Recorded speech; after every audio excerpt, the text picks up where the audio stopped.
ہوتا ہے تو پس پردہ ظاہر ہے ان کو اس چیز کا خیال رکھنا پڑتا ہے کہ اسرائیل کے جو سپورٹرز ہیں یا جو الائز ہیں وہ ان سے ناراض نہ ہو جائیں. تو لہٰذا OIC کا اپنا دیکھا کہ جب جتنے بھی اس وقت تک ریزولوشن پاس ہوئے ہیں اس میں امپلیمنٹنگ کلاز کہیں بھی نہیں لگائی گئی.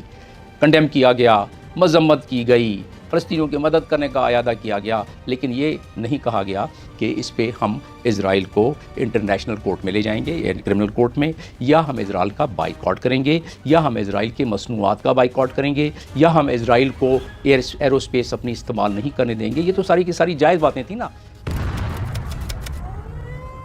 حماس نے جب دیکھا کہ دنیا نہ انٹرنیشنل قانون کو مانتی ہے, دنیا نہ ان کی آواز سن رہی ہے, تو ہو سکتا ہے یہ ایک لاجک, یہ منطق سمجھ آتی ہے کہ جب ان کی پینگیں بڑھنے لگیں تو پھر یہ فلسطین کو بھول جائیں گے اور فلسطین پہ قبضہ ہو جائے گا جو باقی بچا ہے فلسطین.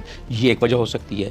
دوسرا, انہوں نے یہ سوچا ہوگا کہ جب 2019 میں دارالخلافہ شفٹ ہو رہا تھا تل ابیب سے القدس یا اپنا یروشلم میں, تو پھر اس وقت بڑا شور اور ہوا, لیکن OIC کی میٹنگ بھی کال ہوئی ترکی میں, اور وہاں جو ریزولوشن پاس ہوئے اس میں کوئی خاص دلچسپی نہیں لی گئی. جن سربراہان کو اٹینڈ کرنا تھا انہوں نے اپنے نائب اور ان کے بھی تیسرے درجے کے اپنے لیڈرز کو بھیج دیا انہوں نے وہاں.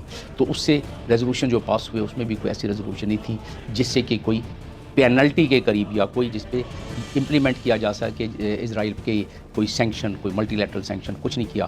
ان کو پتا تھا کہ 2019 میں اتنا بڑا واقعہ ہوا, تو اب انہوں نے جو یہ سوچا کہ بھائی کم از کم ہم کوئی اپنی مزاحمت کریں. اور خوشی کی بات یہ ہے, اطمینان کی بات یہ ہے کہ وہ ممالک جس میں اسلام مذہب نہیں ہے, کیونکہ میں اس کو مذہب کے لحاظ سے اس کو کم دیکھتا ہوں, انسانی علمیے کے حساب سے زیادہ دیکھتا ہوں اس کو میں. اور ساؤتھ افریقہ جیسا ملک, انہوں نے اپنے پارلیمنٹ میں ریزولوشن پاس کیا, وہ اس کو انٹرنیشنل کرمنل کورٹ میں لے گئے ہیں اور قانون کے مطابق لے کے گئے ہیں اس معاملے کو, فلسطین کے اور یہ غزہ پہ اٹیک جو ہو رہا ہے اس کو. اس کے ساتھ 5 ممالک اور مل گئے ہیں, لیکن OIC کے کسی ملک نے بھی یہ ہمت نہیں کی. حالانکہ OIC کے چارٹر میں اس کے آرٹیکل 1 کے سب جز 8 میں دیا ہوا ہے کہ فلسطینین کاس کی پاسداری کی جائے گی, اور فلسطینیوں کو سپورٹ کیا جائے گا, اور القدس الشرف جو ہے وہ فلسطینیوں کا کیپٹل ہوگا, دارالخلافہ ہوگا. اس کے باوجود جو نہیں رہیں گی. 36 دنوں کے بعد انہوں نے ایک OIC کی میٹنگ کال کی, ایک سمٹ کال کی, جو بہت آسان کر دیا. جب دوسرے دن کیوں نہیں کیا؟ اسی لیے تو آرٹیکل 9 دیا ہوا ہے OIC کے. آرٹیکل 9 میں دیا ہوا ہے کہ ایسی کوئی بھی کہیں مصیبت آئے ممبر کنٹری پر اور مسلمانوں پر تو ایک ایکسٹرا آرڈنری سیشن ہوگا, کہ جب کوئی قوم اور اس کے افراد پوری دنیا میں پھیل جائیں اور وہ اتنا انفلوئنس اختیار کر لیں کہ انٹرنیشنل قانون کو اپنے تابع بنا لیں, تو پھر ایران کو بھی ٹائٹ کر سکتے ہیں وہ.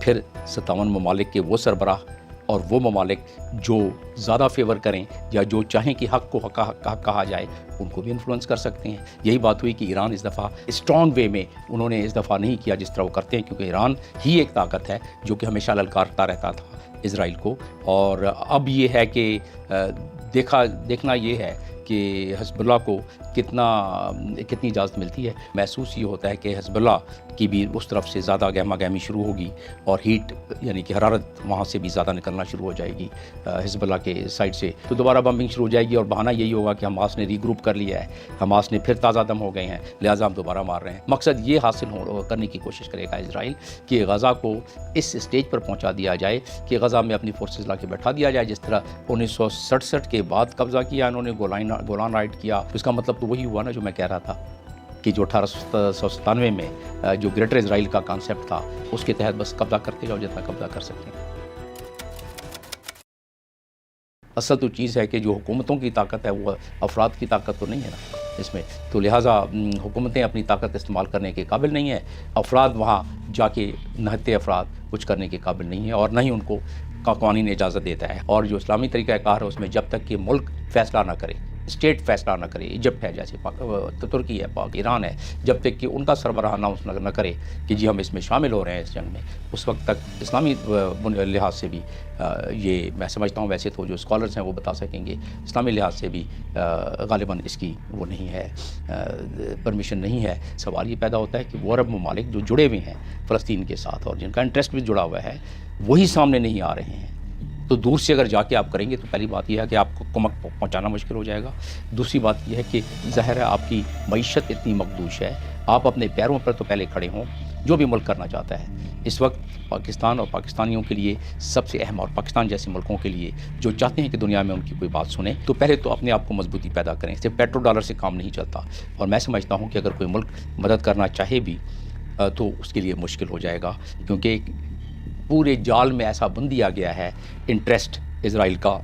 تمام بڑے بڑے ممالک اور P5 کنٹریز جو پرماننٹ یعنی ویٹو کے حامل جو کنٹریز ہیں ان کو ملا کے اتنا انٹرسٹ بڑھا دیا گیا ہے کہ جو ممالک مدد کرنے کی کوشش بھی کر رہا ہے. ترکی کو دیکھ لیں، انہوں نے بیانات بڑے اچھے دیے ہیں، سب سے مضبوط بیانات دیے ہیں ہمارے پرائم منسٹر نے بھی، لیکن عملاً میں سمجھتا ہوں دوسروں کا حق بھی ہم سے زیادہ ہے جو پہلے عملاً مدد کریں.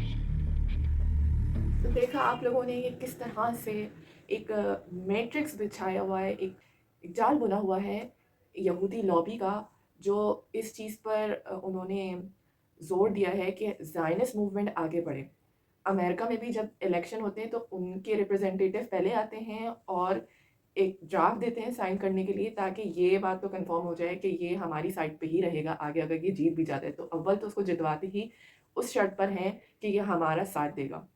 یعنی یہودی لابی اتنی اسٹرانگ ہے کہ انہوں نے میڈیا ہاؤسز کو اپنے قبضے میں کرا ہوا ہے. ماؤتھ پیس ان کے پاس ہے، دے اون the words, they own the media.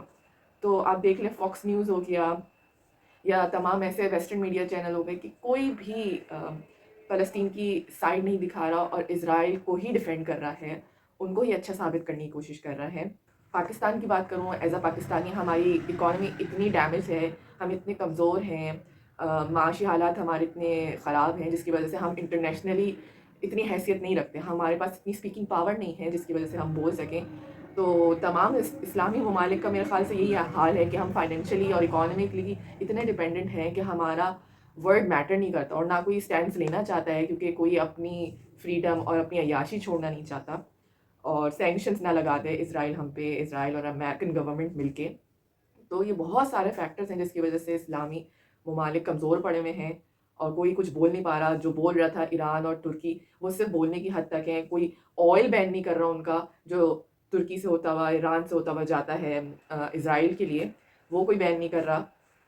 اور جو حزب اللہ ہے، وہ جو بول رہا تھا بار بار، وہ بھی اس وجہ سے چپ ہے کہ باقی اسلامی ممالک جب ساتھ نہیں ہیں تو ایک اکیلا میں کیا کر لوں گا. So that's the bitter truth of this world, جو کہ ہو کے رہے گا. قرآن اور سنت میں بھی ہے کہ گریٹر اسرائیل بن کے رہے گا. اور اگر آپ نے میری ویڈیو نہیں دیکھی جس میں ڈاکٹر اسرار احمد کی پریڈکشن ہے اباؤٹ گریٹر اسرائیل، وہ جا کے دیکھیں. ڈسکرپشن میں نے لنک مینشن کر دیا ہے، اس میں آپ کو بہت اچھے سے بتائیں گے پریڈکشن اباؤٹ مسجد الاقصی اور قیامت کی 7 بڑی نشانیاں، اور گریٹر اسرائیل بن کے رہے گا کیسے بنے گا. اس کی بھی ویڈیو موجود ہے، آپ ڈسکرپشن میں جا کے دیکھ سکتے ہیں. ملتے ہیں نیکسٹ ویڈیو میں انشاءاللہ تعالی. السلام علیکم ورحمۃ اللہ.